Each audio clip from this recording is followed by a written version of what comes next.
dahil sa pagmumura, pambabastos at umano'y pag-utos na pumatay.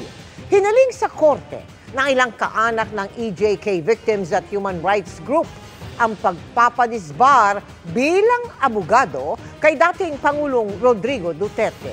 Nakatutok si Maki Pulido. News, video clips, social media posts, pati testimonya ni dating Pangulong Rodrigo Duterte sa Quadcom. Sinabi ko yan sa mga pulis, kayong mga pulis, pag pumasok kayo dyan sa droga, kayo ang mauuna. Ang ilan lang sa ebidensya ng grupong naghain ng disbarment case laban sa dating Pangulo. Hinain ng petisyon sa Office of the Bar Confidant ng Korte Suprema ng mga kaanak ng mga biktima ng extrajudicial killing at human rights defenders kaninang umaga. Hiniling din nilang habang pinagdedesisyonan ng Korte Suprema ang disbarment case ay suspindihin muna ang lisensya ng dating Pangulo.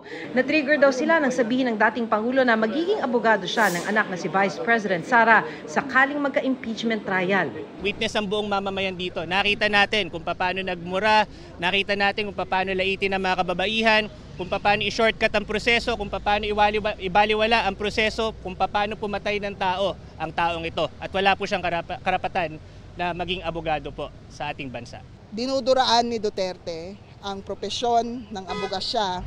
Hinihinga namin ng reaksyon dito ang dating Pangulo, pero sabi ng kanyang dating presidential spokesperson na si Attorney Salvador Panelo, hindi pa niya alam ang base ng disbarment case. Hindi ko alam kung anong magiging desisyon. Ayan siya na mag-iimbestiga sa disbarment. We'll leave it to them. Para sa GMA Integrated News, Maki Pulido, Nakatutok, 24 Oras.